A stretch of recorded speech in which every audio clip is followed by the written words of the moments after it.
Yeah, I mean, I would love to be able to come back here every year, and I don't know if that's going to happen or not, but just really thankful for the W and the Fever organization wanting to play this game here. And obviously the Brazilian national team had to agree to do it too, so you got to give them credit as well. I think it's really good for our fans that might not have a chance to go see us play in the W at a certain city, whether it's, the closest one to here is probably Chicago, and that's still 3 hours, or Minnesota. So not everybody has that ability to get to a city like that. So I think it gives them a great opportunity to come and cheer for us, and also see a team they've probably watched on TV quite a few times. And I've told my teammates, they're going to be here cheering for me, yes, but they're also going to be here cheering for you and our entire team. And I think that's what's so great about these fans is they really rally around the entire team. It's not just myself, and that's what I love about them. I just love to compete at the end of the day, but also this is a building I'm very comfortable playing in. Fan base I love playing in front of. I think also this is a little bit of a different situation. Obviously this doesn't really count towards our record. A lot of those games were high intensity games. I was playing 40 minutes. I won't be playing 40 minutes tonight, shockingly, but I think as a competitor, those are the moments you live for. When the spotlight's on, it's the same today. We're on ESPN. This is a great opportunity for our team. You approach this the same exact way you would approach game 1 or game 44, whatever it is. And you always have to have that mindset. So gonna come out there and try to dominate, certainly give the fans something to cheer about. That's my goal. Get them involved, get them loud. Because, I told my teammates this is gonna be the loudest arena you've ever played in. So I gotta make a few shots to be able to get them on their feet. And cheer for us on defense. I think Lexi would probably appreciate some noise to help her play some good defense, but yeah. Well, lucky enough, one of my teammates is from Brazil, Didi. She's one of the best, one of the sweetest people ever, and I'm lucky enough to be her teammate. I think a piece of advice, just enjoy the moment. A moment like today, they get to play in this environment, and I think that's another thing I appreciate about our fans is they're going to appreciate the other team at the same time. They're going to appreciate good basketball.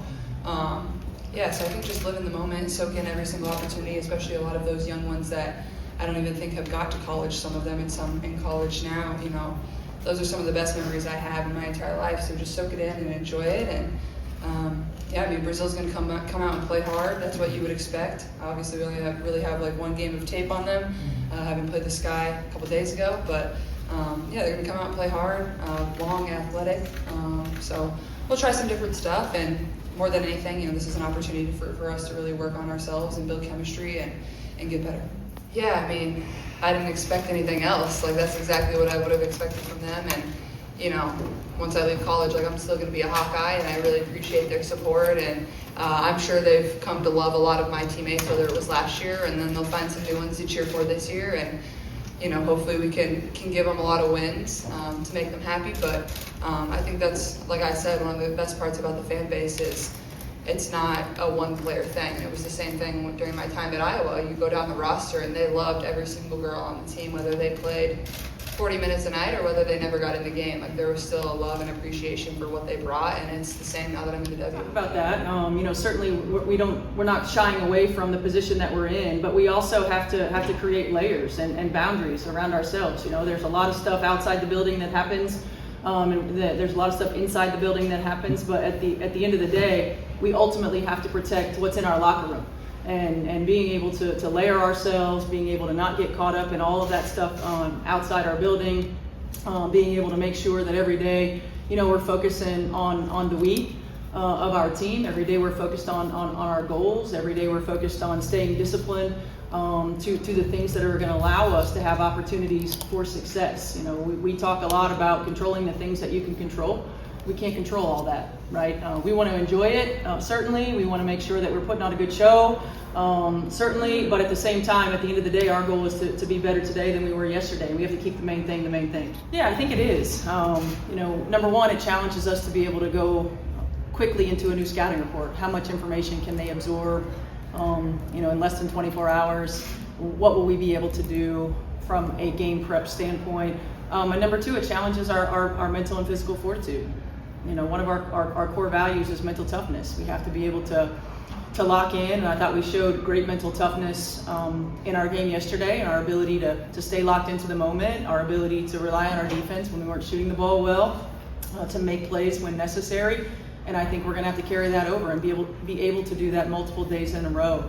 Plus, we get good looks at different kinds of combinations and see the efficiency of each combination. Wow, gotta think a long way back. No, I have fond memories of this place. You know, for those of you that are young, C. Vivian Stringer was the head coach at the time, and she had a lot of great players from Indiana and from the Chicago area. One of them by the name of Tangela Smith, who most recently was coaching, I think, at Northwestern. And Tangela Smith had these long arms at the front of the press, and Coach Stringer always pressed 94 feet like the whole game, and it was a nightmare for guards like me. So I remember Tan just up there in the front of that press and making it hell for all of us Boilermakers.